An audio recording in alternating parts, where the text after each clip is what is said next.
All right. We are live, and welcome to this episode of Cyber Heroes Live. In today's session, we're going to talk about a recent evolution in technology that has the potential to help your business tremendously. And on the flip side, it presents a major threat when in the hands of cybercriminals. Now, what am I talking about? Well, I'm talking about artificial intelligence. Okay, I'm your co-host Matt, and together with Brad, we're glad that you're here. With that said, Brad, how has artificial intelligence evolved to present both an opportunity and a threat? So Matt, it was late last year on the 30th of November, and if you sort of were on any online channels, you may have seen the evolvement and release of a product by OpenAI Systems called ChatGPT, and it's taken the world by storm, the ability of this artificial intelligence product and what it can do and what its capabilities are. Two other products that are out there, one called you.com, another one DALL-E, which is for images, creating images from text. It's unbelievable technology. So like everything, we know that all of our common online products like email, the web, VPNs, whilst they're all used for good and for business purposes, the yin and yang of all of these products is they have a bad side. But before we get into what the bad side of artificial intelligence is, Matt, how are you and how are other businesses using AI to an advantage to get them ahead and make their business leading edge? Yeah, it's a great question. I think there's a risk. Everyone's so busy running their businesses, and rightly so. And the risk is that when, particularly in the space of technology that evolves so quickly, there's a risk that, well, we're too busy to stay abreast of what's going on. And the risk is that, especially with something like AI, there can be a perception from busy business owners that it's for other people, like it's not relevant to them. And I mean, frankly, artificial intelligence isn't new. It's just made a massive step forward since late last year, like you said.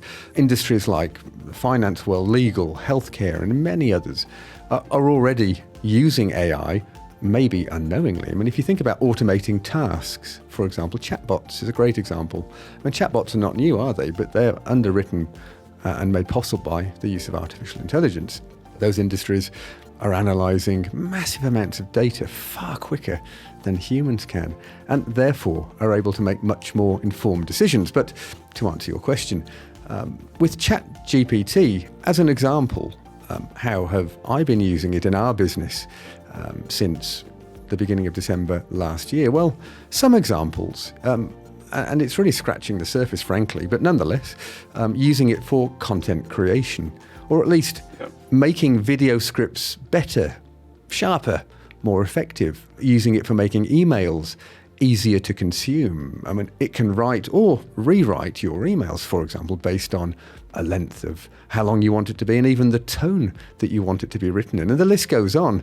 But for as awesome as it is, and it will be awesome for business owners, when you think about it, that same software, well, it's available to the cybercriminals too. And whilst ChatGPT, you.com, and the other platforms that are emerging are making themselves known, I mean, they are not inherently malicious. Its use depends on the intentions of the users. So, I mean, I've given some examples of how AI, and in particular ChatGPT, are being used for good. But Brad, I think it's time that we also hear the sort of the yang of this story, and gives maybe some insight into how, particularly with the evolution of ChatGPT, how that presents risks to business owners. So you mentioned chatbots, Matt. Criminals are after to either use in espionage or try and put out fake information to you. So I already know, for instance, that ChatGPT is blocked in Russia because of the adversaries that are over there when it comes to cybercrime. Because most of these cyber criminals, potentially English is not their first language, and English is a difficult language, and sometimes with things like chatbots and even emails, when it comes to phishing, for instance, you can sometimes pick up that it's a phishing email based on the language. But now they have a chatbot, so they have ChatGPT that can actually give them natural flowing English that they can put into those phishing emails they can generate images using DALL-E, for instance, and those images can be almost identical to images that they're trying to create, or a person, for instance. Or that. There's so many things that a cyber criminal can do with this artificial intelligence, where they can actually obfuscate a real person or that sort of thing happening. But not just that. Believe it or not, ChatGPT is not just about giving you back paragraphs of information when you ask it a question. It can actually write code. And developers, we've watched a few different videos and listened to a few different podcasts where developers have got on there. And these are really smart people. You've got to remember, developers and programmers, they actually know more than one language, and they're the language of coding. It's like being multilingual. But you can ask it to write you a block of code. Now, how does an AI product like ChatGPT work out if the person that's asking that code to be written, or that natural flowing paragraph that they're going to be put into an email, is malicious or not? And it's a massive question, and it's something that people are quite worried about, because just working out if something is legitimate or not is really, really important. So I guess when it comes to businesses, you've sort of really got to invest in training of your staff to try and work out whether something is legitimate or not, especially with phishing emails, because they're only going to improve over time if these products remain available to cyber criminals. So it's a big challenge.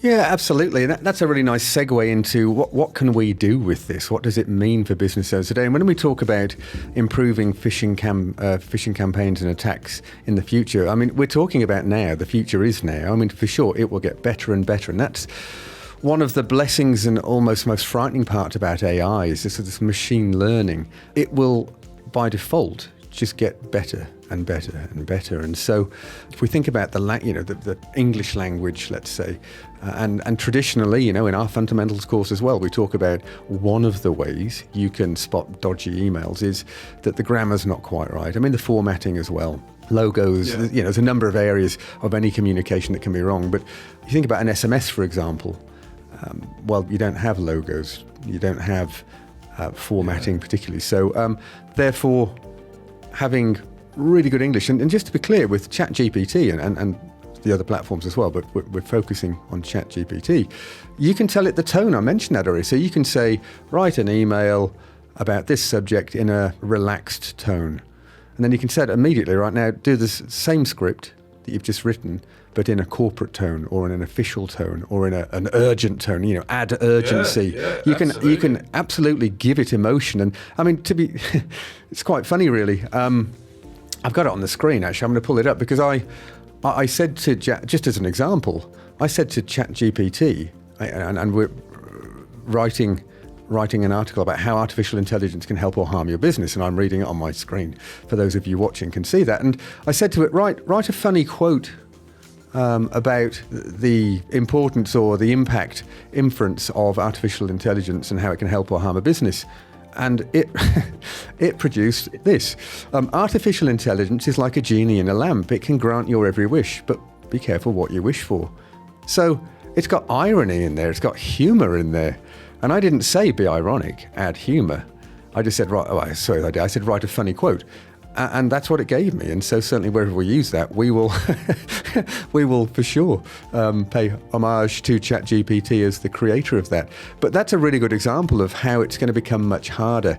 And there's been, as you would imagine, and Brad, there's been a huge amount of debate going on.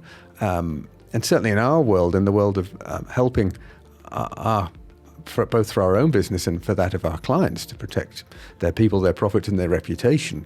And phishing attacks are already so prevalent. But one of the debates that is current at the moment was the fact that artificial intelligence created code and copy can at the moment be detected as such. But just because it's been created in AI, doesn't mean it's bad. I mean, if we think about an article on how artificial intelligence can help or harm your business, well, that whole thing could be written by ChatGPT. It doesn't mean it's bad. It's really informative. It's really accurate. However, if the same is true in code, it could be used for good. But if it's being used maliciously, as you've described, then identifying it as being produced by AI alone isn't enough. And the same is true with phishing emails. So context is going to become really important. And of course, we're going to update our training in the platform and everything we preach around that. Did you expect to get that email or that message? Does it feel like it's relevant? And as our long-time listeners will know, and we've always preached this, if in doubt, give them a shout. And it's true, if you're not sure, give that person a ring before responding to it. But any other ideas from your side, Brad? Just hints that we can give the audience today, really things that they can think about in their own business? Well, like you said then, Matt, that a lot of the time you can pick up bad language in a phishing email, or the tone, even if the person, the way that they speak, if that's not normally how you get an email from them.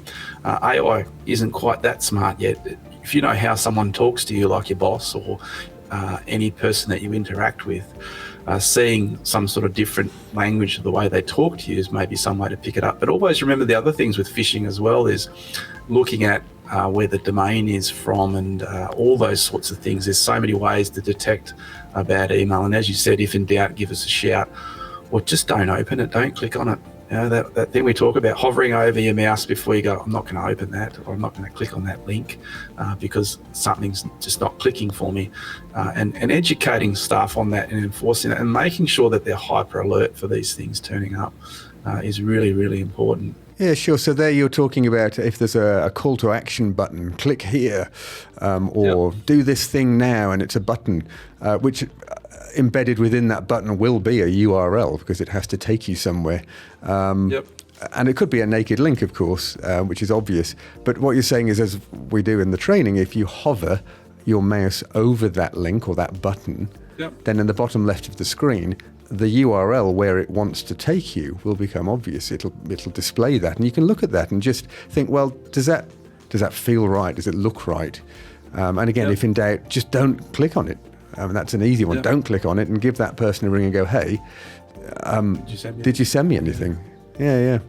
Really practical stuff. So for sure, we will be updating the training that we deliver. And certainly that starts here. But look, we're coming up on time now. And look, we create this content because at some stage, everyone on the planet is likely to become a victim of cybercrime. And frankly, we don't want you to be one of them. So from Brad and I, thanks as always for investing your time, and keep yourself safe online. We will see you next time.